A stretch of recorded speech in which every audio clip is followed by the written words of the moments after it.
최후의 하만 세력 심판이라는 제목을 가지고 계속해서 말씀을 나눕니다. 하만의 세력을 다 이제 무찌르게 되는 그러한 내용인데요. 마지막 때의 적그리스도 세력, 거짓 선지자 세력을 다 하나님께서 심판하실 것의 예표가 되는 말씀입니다. 7절에 또 바산다다와 달본과 아스바다와라고 말씀을 하고 있는데 하만의 10아들들의 이름이 나오게 됩니다. 각각의 이름의 뜻을 살펴보면 바산다다는 큰아들로서 육체의 더러움이 나타남이라는 뜻을 가지고 있고, 달본은 거만한, 오만한이라는 이름의 뜻을 가지고 있습니다. 아스바다는 말을 선물로 받은이라는 뜻으로서 말은 고대로부터 성적 상징물이었습니다. 그래서 성적 타락의 모습을 보여주는 이름이 바로 아스바다이고요. 8절에 보라다와 아달리아와 아리다다와라고 말씀을 하고 있습니다. 보라다는 열매가 많다는 뜻이고요. 아달리아는 물을 이끄는 자라는 뜻이며 아리다다는 관대하이라는 뜻을 가진 이름입니다. 9절에 바마스다와 아리세와 아리대와 외사다 그랬어요. 바마스다는 가장 위대한이라는 뜻을 가지고 있는데 이것은 하나님을 대적하는 그러한 뜻에 해당되는 이름이고요. 아리세는 정복한다라는 뜻으로서 세상 나라를 정복하는 것에 비유가 됩니다. 아리대는 준다라는 뜻입니다. 그래서 베풀며 사는 모습을 뜻하는데 우리나라에서는 북한에 쌀 보내기 운동을 했었는데 요즘엔 잘 안 하지만 예전에 김대중 대통령 시절에 그런 일을 많이 했었죠. 그리고 이제 외사다라는 이름이 있는데 바람처럼 강한이라는 뜻을 가지고 있어요. 하만의 10아들은 적 그리스도의 핵심 세력과 비교되어집니다. 하만이 그 나라의 총리로서 한때 권리를 가지고 행세를 했죠. 그런데 그의 아들들이 10아들이나 있었다. 그러니까 하만은 적 그리스도의 비유가 된다면 하만의 10아들은 적 그리스도의 핵심 세력과 비교되어진다. 이렇게 볼 수 있습니다.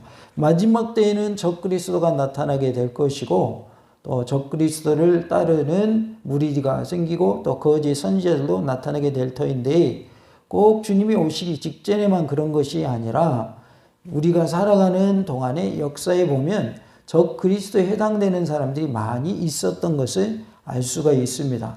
지금 이 시대도 하나님과 반대되는 입장에 서 있는 이들이 적 그리스도의 무리라 이렇게 볼 수 있겠습니다. 그래서 교회에 대해서 반대쪽으로 이렇게 운동을 하고 또 하나님이 원하시는 것이 아닌 하나님이 싫어하시는 일들을 법으로도 만들려고 하는 그런 모습들을 보게 돼요. 우리가 상식적으로 생각했을 때 동성애를 반대해야 맞거든요. 그런데 그것을 찬성하는 쪽으로 국회의원 중에서도 그런 사람들이 많다는 거예요.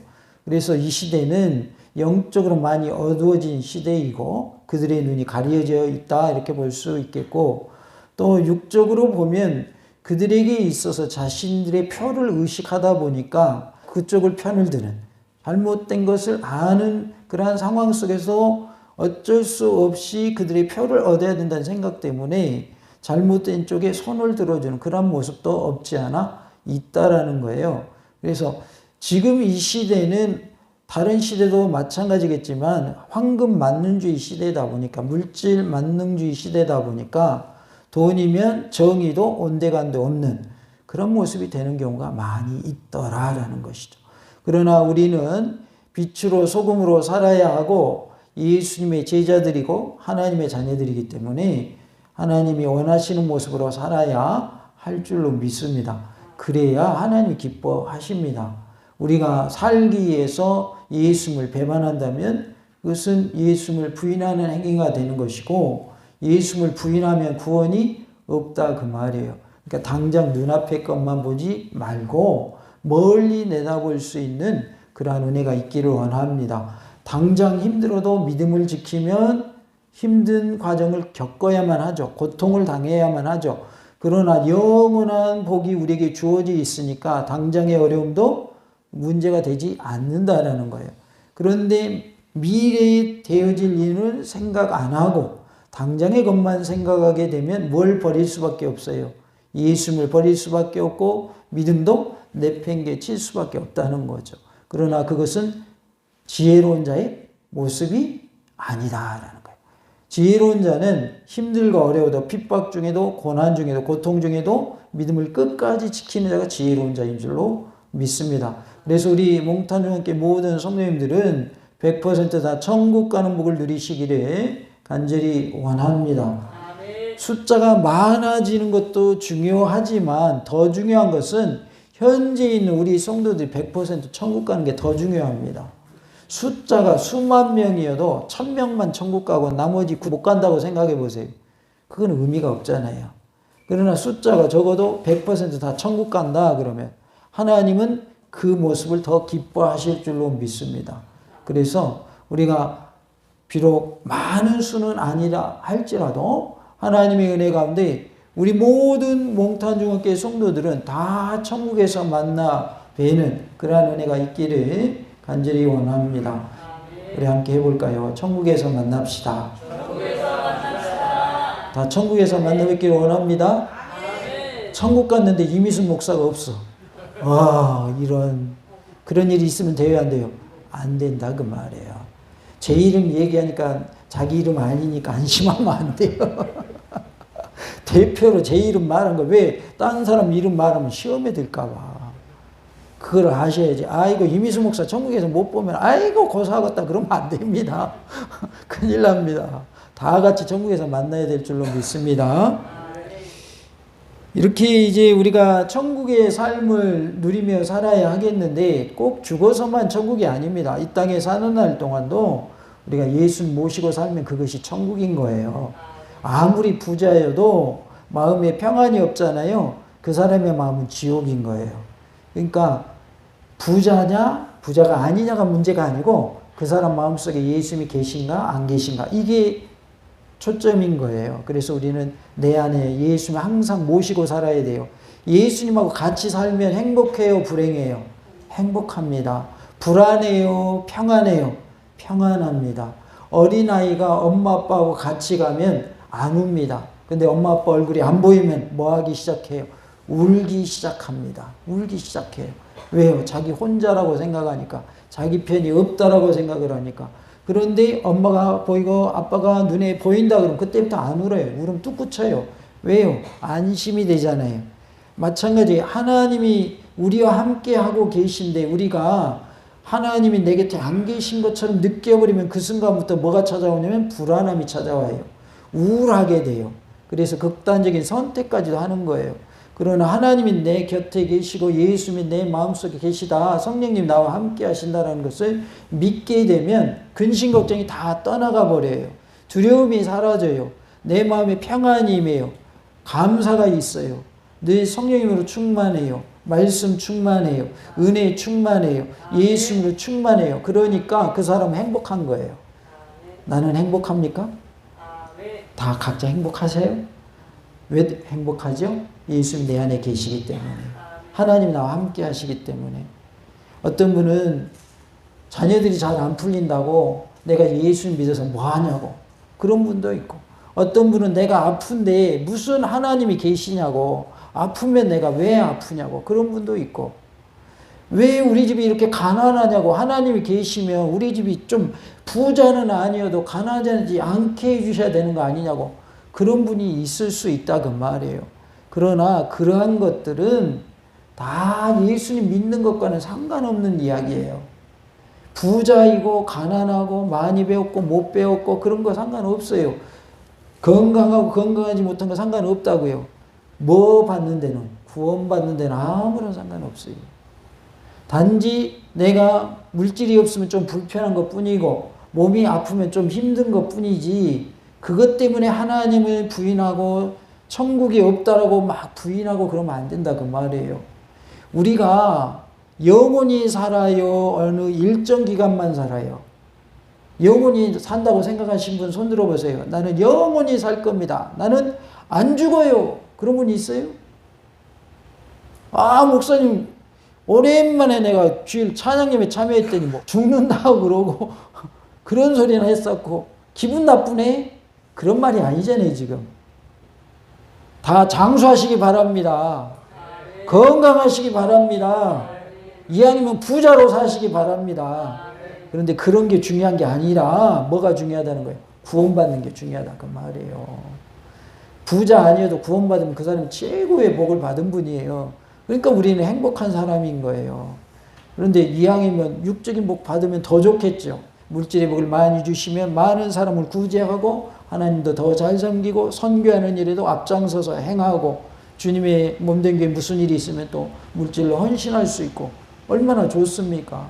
그러나 그렇지 않는다 할지라도 구원의 복을 누리고 예수 믿고 있으니 감사할 줄 알아야 된다는 거예요. 그러니까 특별히 추수감사주일인데 우리가 감사가 넘쳐나기를 원합니다. 우리 함께 고백해 봅시다. 하나님, 감사합니다. 정말로 감사하시죠? 예, 입술로만 고백하지 마시고 마음속에서 우러나서 감사가 넘쳐나기를 원합니다. 감사하면 병도 낫습니다. 감사하면 문제도 해결돼요. 원망 불평한다고 문제 해결될 것 같으면 원망 불평 많이 하면 돼요. 근데 원망 불평 많이 한다고 문제 해결되던가요? 안 돼요. 오히려 감사할 때 하나님 풀려지게 하셔요. 하나님께 맡길 때 하나님 해결해 주셔요. 우리가 사업을 하거나 또는 어떤 일을 진행할 때 어려울 수 있지요. 한 교회는 지금 이 시국에 교회 건축을 시작하셨어요. 건축을. 개척교회인데. 그래서 계속 하고 있느냐? 계속 못하고 있어요. 시작은 했는데 멈췄어요. 왜? 또 돈 모아지면 하려고. 네. 시작을 했으니까 이제 하나님은 나머지 또 책임져 주시겠죠. 또 돈이 모아지면, 헌금이 모아지면 또 건축하게 하시겠죠. 그런데 그 목사님, 사모님이 근심 걱정하면서 머리에 띠 띠고 입을 뒤집어 쓰고 있는다고 갑자기 돈이 확 들어와요? 어디서 헌금이 들어와요? 아니죠. 근심할 필요가 없어요. 근심할 필요가 없어요. 또 하나님이 또 헌금 들어오게 하시고 또 모아지면 또 다시 시작하게 하실 거란 말이에요. 그동안 속 끓일 필요가 없는 거예요. 속 끓여봤자 뭐만 나빠진지 아세요? 건강만 나빠져요. 건강만. 계속 기도하면서 하나님 또 계속해서 건축 이어가게 해주세요. 기도하면 하나님 해결해 주신단 말이에요. 그 믿음 갖고 하는 거죠. 교회의 부흥은 하나님의 절대적인 은혜지 그 목사가 잘나서 그 성도들이 잘나서 부흥하는 게 아니에요. 하나님의 은혜라고요. 절대적인 하나님의 은혜. 그래서 인간적으로 보았을 때는 저분은 정말 별거인 것 같은데 사람들이 몰려오는 교회가 있어요. 그런데 어떤 분은 공부도 많이 했고 박사학위도 있는데 성도들이 안 오는 교회도 있어요. 그럴 수 있다고요. 그러니까 인간적인 생각을 가지고 모든 것이 갖추어져 있으니까 부흥하는 것이 아니라 하나님의 은혜로 부흥하는 거예요. 그러나 믿음을 가지고 계속 기도하면 하나님 부흥시켜 주셔요. 우리 교회가 점점 부흥하고 있어요. 점점 숫자가 계속 줄어들어요. 부흥하고 있어요. 물론 병원에 가신 분도 있고 돌아가신 분도 있지만은 새로 오신 분 있어요, 없어요? 있잖아요. 그 말은 우리가 기도한 것이 헛것이 아니다 그 말이에요. 하나님이 또 채워주신다 그 말이에요. 뭐 하지만 않으면 돼요? 포기하지만 않으면 돼요. 우리가 기도하는 것을 포기만 안 하면 반드시 응답의 역사가 있어요.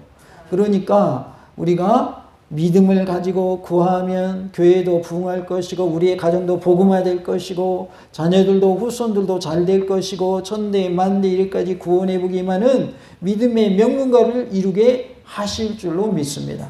그러한 믿음을 가지시기 바랍니다. 하만의 세력이 유다민족을 다 없애려고 했지만 역전돼 버렸잖아요.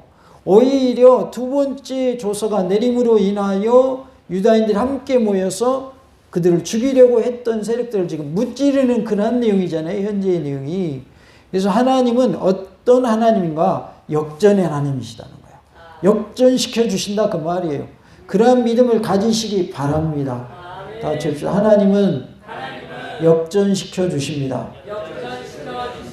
우리가 기도하면요, 반드시 응답의 때가 있어요. 우리가 지금 당장은 뭐가 안 이루어진 것 같고 답답한 것 같고 막 앞이 캄캄한 것 같지만은 어느 날인가는 어둠이 걷히고 답답함이 풀리고 속이 시원해지게 하시는 날이 온다고요. 반드시 와요.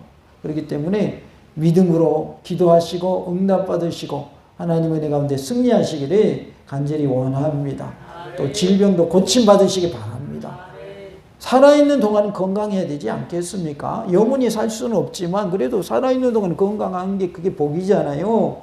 그러니까 첫 번째 복, 영혼 구원의 복을 받으시고 그 다음에 건강의 복도 받으시고 생업의 현장의 복도 누리시고 자녀의 복도 누리시고 후손의 복도 누리시기를 간절히 원합니다. 그러나 다른 거 다 가졌어도 구원의 복 못 누린다면 그것은 복이 아니다 그 말이에요. 껍데기에 불과하다. 그래서 우리가 이왕이면 둘 다 영적인 복, 육적인 복 다 받아 누릴 수 있기를 원합니다. 10절에 보니까 곧 함무다다의 손자여 유다인의 대적 하만의 10아들을 죽였으나 그랬어요. 하만의 10아들이 죽임을 당했습니다. 적 그리스도의 핵심 세력을 심판하는 것과 비교되어집니다. 아들은 각각 가까운 사이라는 것을 알 수가 있죠. 아버지와 아들의 관계니까 엄청나게 가까운 사이죠. 계시록 16장 10절 11절에 보면 다섯 번째 대접 재앙이 나옵니다. 짐승의 왕제에 쏟아 부었다라고 했어요.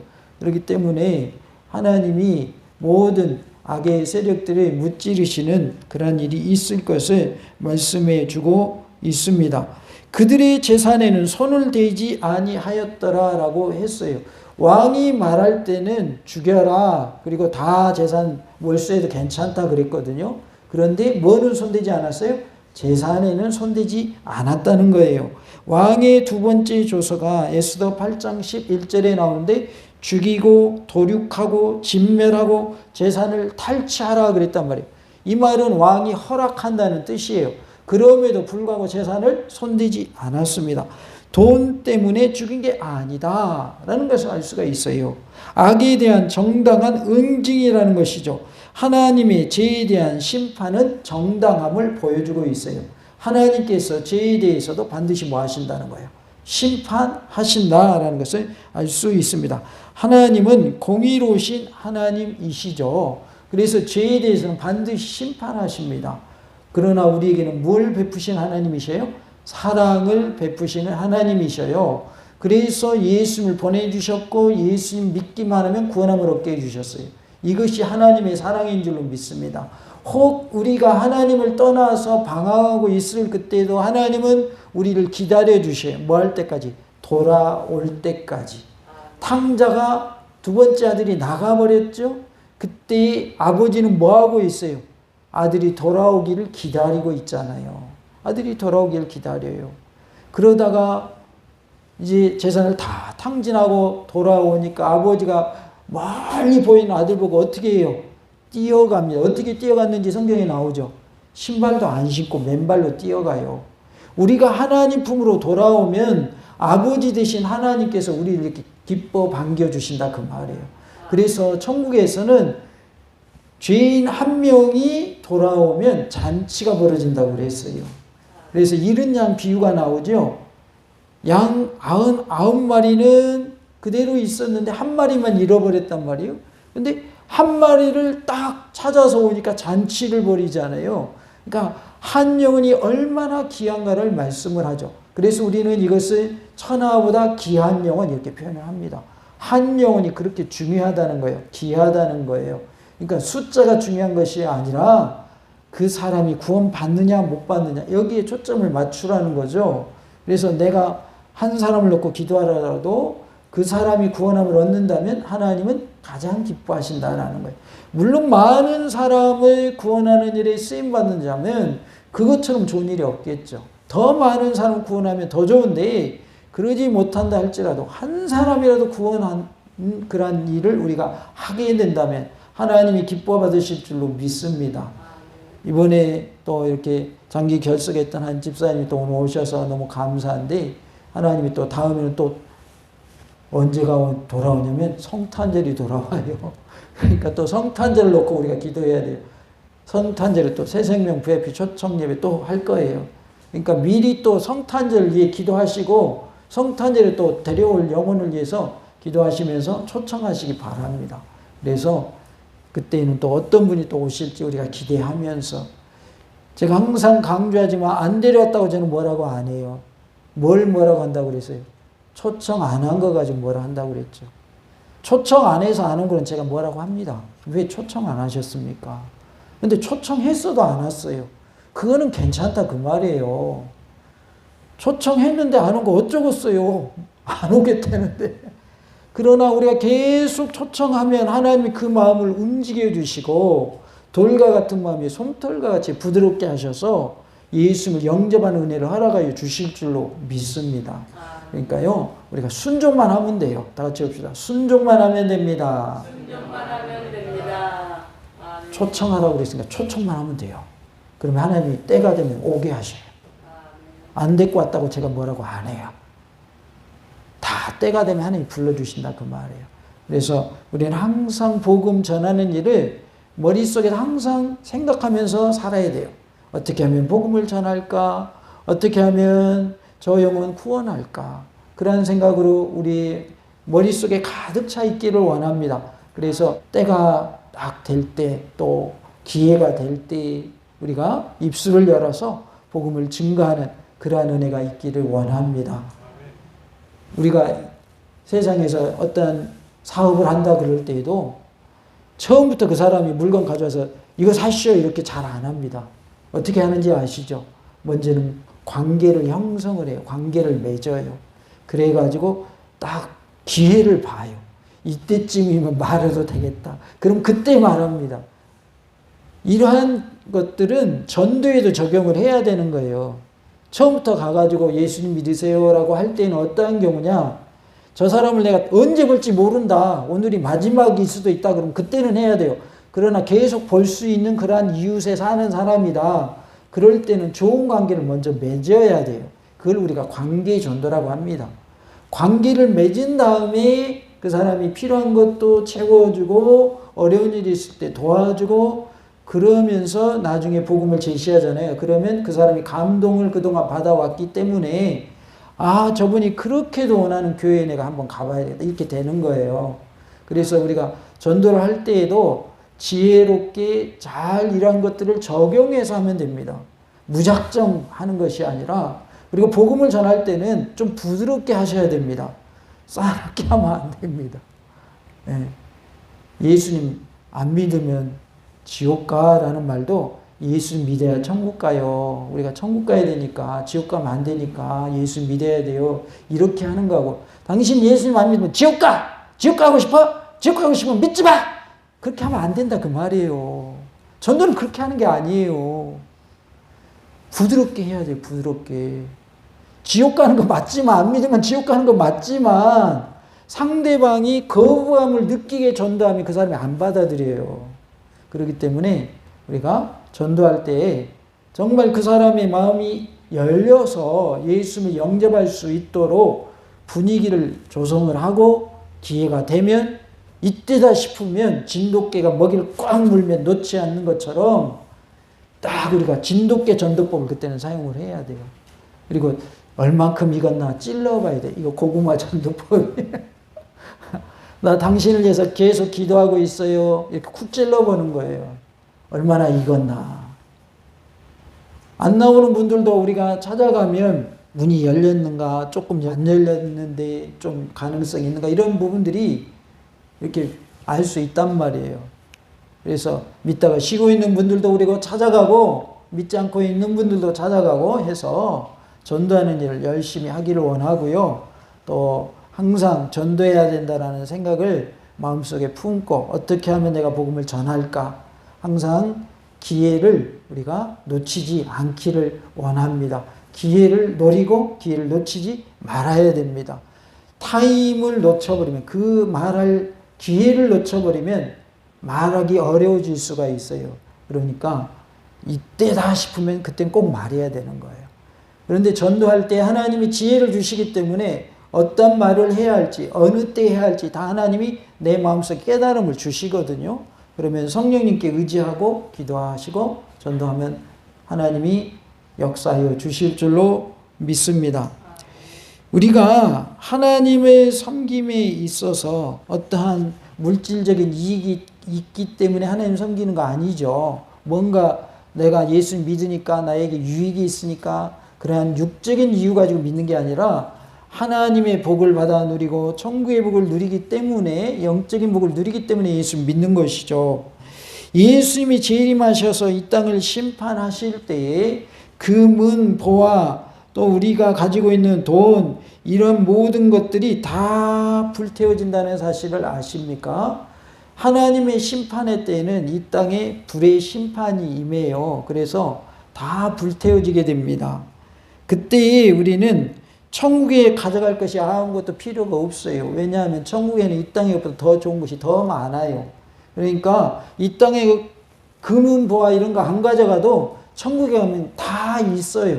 그러니까 굳이 가져가려고 할 필요도 없고 천국에 가면 우리는 하나님이 주시는 복을 마음껏 받아 누리는 은혜가 있을 줄로 믿습니다. 왜 우리가 이 땅의 것을 가지고 갈 필요가 없다고요? 천국에는 이 땅의 것보다 더 좋은 것이 많이 있기 때문에. 그래서 하나님의 나라는 이 땅의 것과 비교도 안 될 만큼 좋은 것이다 라는 것을 꼭 기억하시고 천국을 사모하며 사시기를 간절히 원합니다. 다 같이 봅시다. 천국을 사모하며 삽시다. 우리 모두가 예수님의 재림의 때에 예수님을 아멘 주 예수여 오시옵소서 마라나타 주님을 맞이하는 우리 모두가 될 수 있기를 간절히 원합니다. 할렐루야!